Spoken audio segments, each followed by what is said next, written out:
രണ്ടാം വർഷ വിദ്യാർത്ഥികൾക്കായിട്ട് ഇലാസ്റ്റിസിറ്റി എന്നൊരു ചാപ്റ്റർ നമുക്ക് പഠിക്കാനുണ്ട്. ഇലാസ്തികത എന്നുള്ളത് നിങ്ങൾ കേട്ടിട്ടും അനുഭവിച്ചിട്ടുള്ള കാര്യമാണ്. നമ്മുടെ ചിത്രത്തിൽ കാണുന്നത് പോലെ ഒരു സ്പ്രിങ് കാണാൻ പറ്റും. ഇലാസ്റ്റിസിറ്റിയുടെ ഏറ്റവും പ്രധാനപ്പെട്ട ഒരു എക്സാമ്പിളാണ് ഒരു സ്പ്രിങ് എന്ന് പറയുന്നത്. എന്താണ് ഇലാസ്റ്റിസിറ്റി എന്ന് ചോദിച്ചാൽ, the ability of an object or a material to resume its normal shape after being stretched or compressed. ഒരു വലിവ് ബലത്തിനോ ഒരു ചുരുക്കലിനോ വിധേയമാകുന്ന ഒരു വസ്തു, ആ വസ്തു അതിൻ്റെ പഴയ അവസ്ഥയിലേക്ക് തന്നെ, പഴയ ഷേപ്പിലേക്ക് തന്നെ, പഴയ ആകൃതിയിലേക്ക് തന്നെ തിരിച്ചു വരുവാനുള്ള ആ വസ്തുവിൻ്റെ കഴിവിനെയാണ് ഇലാസ്റ്റിസിറ്റി എന്ന് പറയുന്നത്.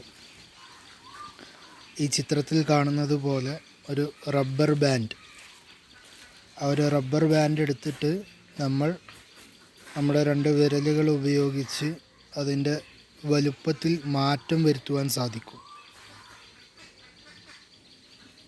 പിന്നീട് നമ്മൾ ആ രണ്ട് വിരലുകൾ ഉപയോഗിച്ച് കൊടുക്കുന്ന ഫോഴ്സ് ഒഴിവാക്കുമ്പോൾ അതിന് പഴയ ആ ഒരു അവസ്ഥയിലേക്ക് തന്നെ, ആ റബ്ബർ ബാൻഡിൻ്റെ ആദ്യത്തെ ആകൃതിയിലേക്ക് തന്നെ മടങ്ങാനുള്ള ആ റബ്ബർ ബാൻഡിൻ്റെ കഴിവിനെയാണ് ഇലാസ്റ്റിസിറ്റി എന്ന് പറയുന്നത്.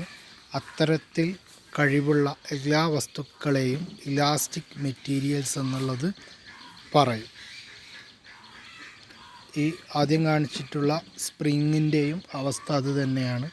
അവിടെ അതാ രണ്ട് കൈകൾ ഉപയോഗിച്ച് ഒരു വലിവ് ബലം, ഒരു ടെൻസൈൽ ഫോഴ്സ് നൽകുകയാണ് ചെയ്യുന്നത്. ആ സമയത്ത് ആ വസ്തുവിൻ്റെ ഷേപ്പിലും സൈസിലും മാറ്റം ഉണ്ടാകുന്നുണ്ട്. പിന്നീട് ആ ഫോഴ്സ് റിമൂവ് ചെയ്യുമ്പോൾ ആ വസ്തു പഴയ അവസ്ഥയിലേക്ക് തന്നെ മാറുകയും ചെയ്യും.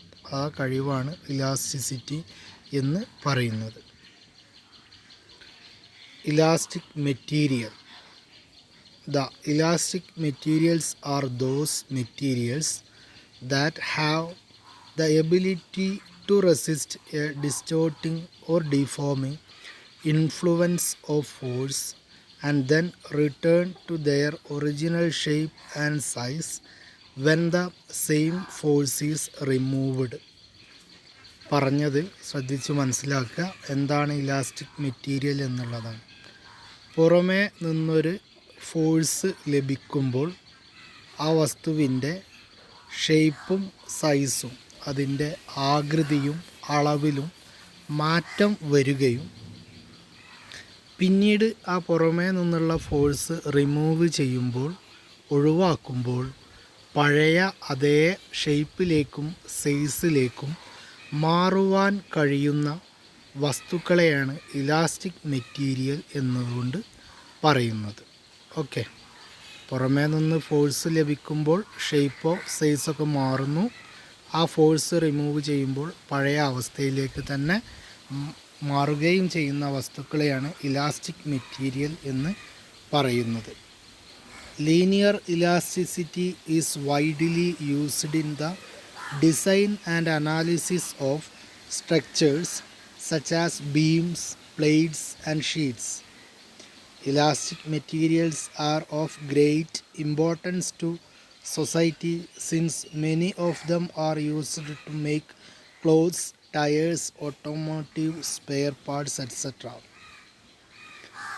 നമുക്ക് അറിയാം, ബീമുകൾ, പ്ലേറ്റുകൾ, ഷീറ്റുകൾ പോലുള്ള സ്ട്രക്ചറും ഡിസൈനിങ്ങും ആവശ്യമായിട്ടുള്ള സ്ഥലങ്ങളിൽ സിവിൽ പഠിക്കുന്ന ആളുകൾക്കൊക്കെ പെട്ടെന്ന് മനസ്സിലാക്കാൻ പറ്റാവുന്ന കാര്യങ്ങളാണ്. നമ്മളൊരു വീട് റൂഫ് ചെയ്യുന്ന സമയത്ത് പലപ്പോഴും ബീമുകളൊക്കെ ഉപയോഗിക്കാറുണ്ട്. ആ ബീമുമായിട്ട് ബന്ധപ്പെട്ടിട്ടൊക്കെ ഇത്തരത്തിലുള്ള ഇലാസ്തികത എന്നുള്ള ടേം വളരെയധികം ഇമ്പോർട്ടൻ്റ് ആയിട്ടുള്ളൊരു കാര്യമായിട്ടാണ് നമ്മൾ മനസ്സിലാക്കേണ്ടത്. അതോടൊപ്പം തന്നെ നമ്മുടെ വാഹന വിപണികളിലും അവയുടെ സ്പെയർ പാർട്സിനുമെല്ലാം തന്നെ ഇലാസ്റ്റിക് മെറ്റീരിയൽസ് വളരെ അത്യാവശ്യമുള്ളൊരു കാര്യമാണ്. ഇനി ഇലാസ്റ്റിസിറ്റി പഠിക്കുമ്പോൾ കൂടെ തന്നെ മനസ്സിലാക്കേണ്ടതാണ് പ്ലാസ്റ്റിസിറ്റി എന്താണ് എന്നുള്ളത്. When a force is given to a substance, there will be a change in dimension takes place. ഒരു വസ്തുവിന് ഒരു ബലം നൽകപ്പെടുമ്പോൾ ആ വസ്തുവിൻ്റെ ഡയമെൻഷൻ, അതിൻ്റെ അളവുകളിൽ മാറ്റം സംഭവിക്കുന്നു. നമുക്കറിയാം, നമ്മളൊരു വസ്തുവിന് ഫോഴ്സ് നൽകുമ്പോൾ അത് ആ പഴയ അവസ്ഥയിൽ നിന്ന് മാറും. The materials have the property to regain its original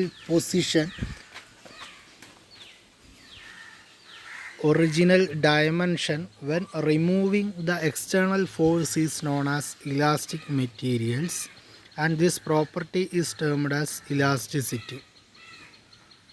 ഇത് നമ്മളിതുവരെ പറഞ്ഞ കാര്യം തന്നെയാണ്. പുറമേ നിന്നുള്ള ഫോഴ്സിന് വിധേയമാകുമ്പോൾ ഡയമെൻഷനിൽ ചേഞ്ച് വരുന്ന വസ്തു ആ ഫോഴ്സ് ഒഴിവാക്കുമ്പോൾ പഴയ അവസ്ഥയിലേക്ക്, പഴയ ആകൃതിയിലേക്ക് മാറുകയാണെങ്കിൽ അത്തരം വസ്തുക്കളെ ഇലാസ്റ്റിക് മെറ്റീരിയലുകൾ എന്ന് പറയുന്നു. അത്തരത്തിലുള്ള ആ വസ്തുവിൻ്റെ പ്രത്യേകതയെ ഇലാസ്റ്റിസിറ്റി എന്നും പറയുന്നു. ഇനി നോക്കേണ്ടത് the material doesn't have the property to regain its original dimension when removing the external force and is known as plastic materials, and this property is termed as plasticity. ഇനി ഒരു വസ്തുവിന് പുറമേ നിന്ന് ഫോഴ്സ് കൊടുത്തു, ആ വസ്തുവിൻ്റെ രൂപത്തിൽ മാറ്റം വന്നു. പിന്നീട് ആ ഫോഴ്സ് റിമൂവ് ചെയ്യുമ്പോൾ ആ വസ്തുവിന് പഴയ അവസ്ഥയിലേക്ക് മാറാൻ കഴിയില്ല എങ്കിൽ അത്തരം വസ്തുക്കളെയാണ് പ്ലാസ്റ്റിക് മെറ്റീരിയലുകൾ എന്ന് പറയുന്നത്. ആ പ്രത്യേകതയാണ് പ്ലാസ്റ്റിസിറ്റി എന്ന് പറയുന്നത്. They undergone for a permanent deformation. അതായത് പ്ലാസ്റ്റിക് മെറ്റീരിയൽസിന് നമ്മൾ പുറമേ നിന്നൊരു ഫോഴ്സ് കൊടുക്കുമ്പോൾ അതിന് ഉണ്ടാകുന്ന മാറ്റം, അതിൻ്റെ അളവിലും ഷെയ്പ്പിലുമൊക്കെ ഉണ്ടാകുന്ന മാറ്റം എന്ന് പറയുന്നത് it is A permanent deformation.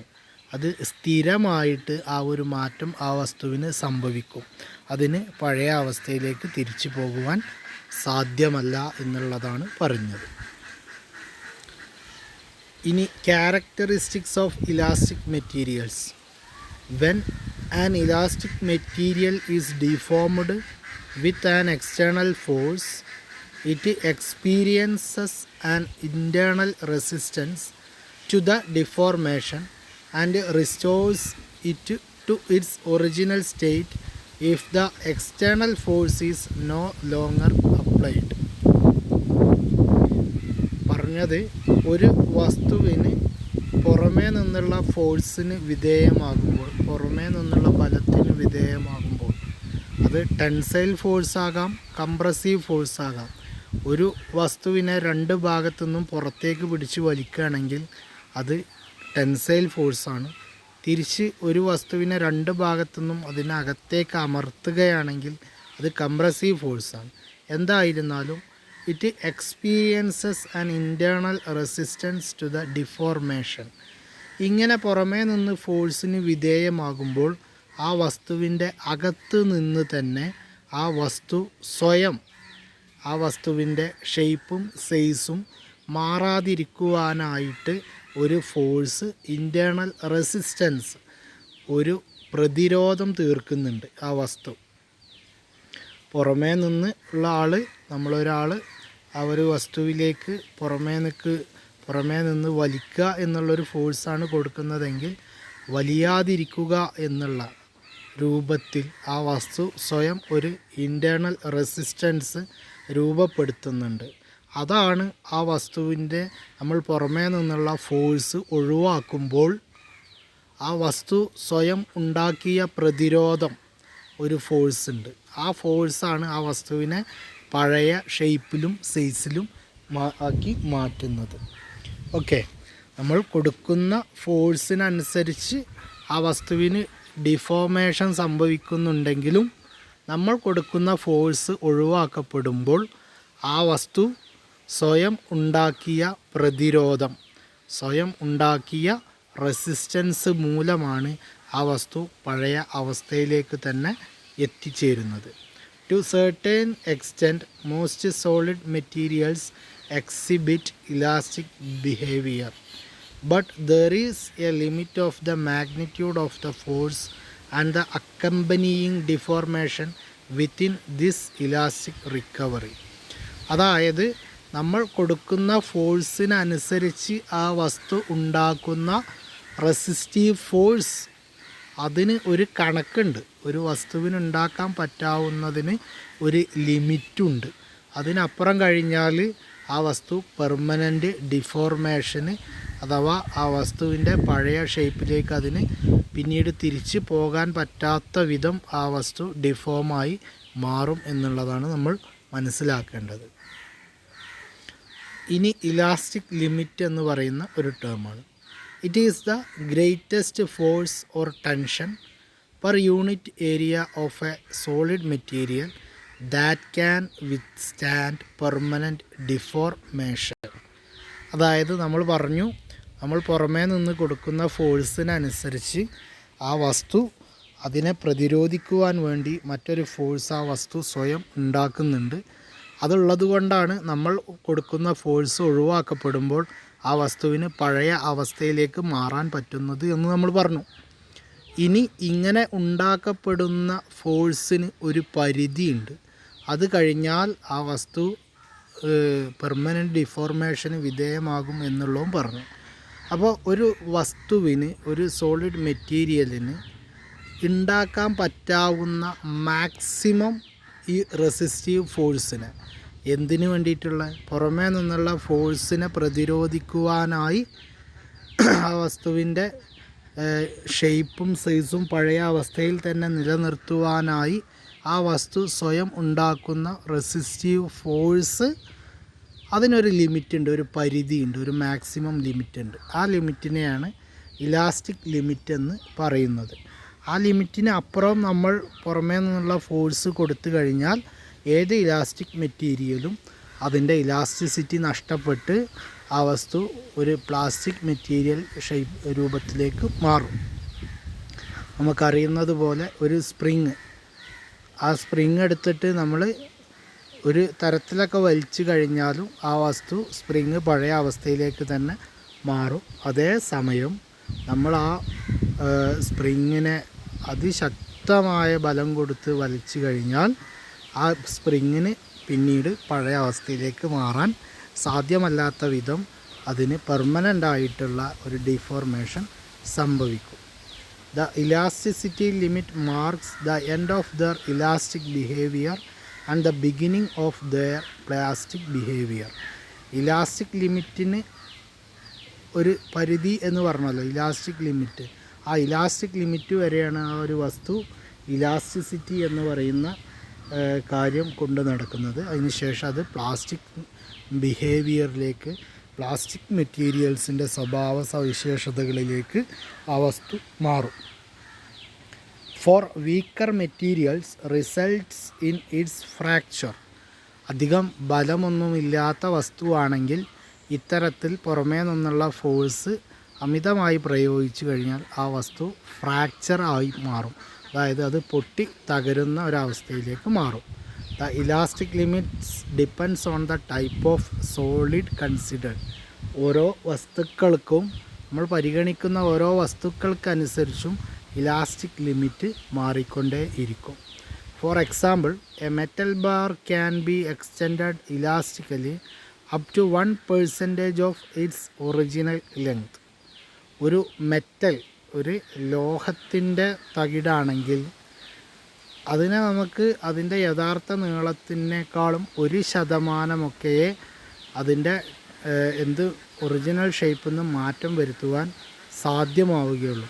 1%-ലധികം അതിന് നമ്മൾ പുറമേ നിന്ന് ഫോഴ്സ് കൊടുത്തു കഴിഞ്ഞാൽ അത് പ്ലാസ്റ്റിക് മെറ്റീരിയലായി മാറിത്തീരും. പിന്നീട് അതിന് റീഫോർമേഷൻ ഉണ്ടാവില്ല, ഡിഫോർമേഷൻ നടന്നത് അവിടെ നിൽക്കും. റീഗെയിൻ ഇറ്റ്സ് ഒറിജിനൽ പൊസിഷൻ എന്ന് പറയുന്നത് സാധ്യമല്ലാതെ വരും. അതേസമയം however fragments of certain gummy materials may undergo extensions up to 1000%. അതായത് നമ്മൾ പറഞ്ഞു ഒരു ലോഹത്തെ സംബന്ധിച്ചിടത്തോളം ആ ലോഹത്തിൻ്റെ നീളത്തിൻ്റെ 1% മാക്സിമം അതിന് എന്ത് ചെയ്യാൻ പറ്റുക, അതിൻ്റെ ഷേപ്പിൽ മാറ്റം വരുത്തുവാൻ പറ്റുകയുള്ളൂ എങ്കിൽ ചില ടൈപ്പ് മെറ്റീരിയലുകൾ അവയുടെ യഥാർത്ഥ ഷേപ്പിൽ നിന്നും 1000% മാറ്റങ്ങൾ വരുത്തുവാൻ സാധ്യമാണ് എന്നുള്ളതാണ് ഈ ഒരു ഭാഗത്തു നിന്ന് നമ്മൾ പഠിക്കുന്നത്. ഓക്കെ, ഇത്രയുമാണ് ഇന്ന് നമുക്ക് പറയാനുള്ളത്. ഇനി അതിൻ്റെ ബാക്കി കാര്യങ്ങൾ നമുക്ക് അടുത്ത ക്ലാസ്സിൽ എടുക്കാം. ഓക്കെ.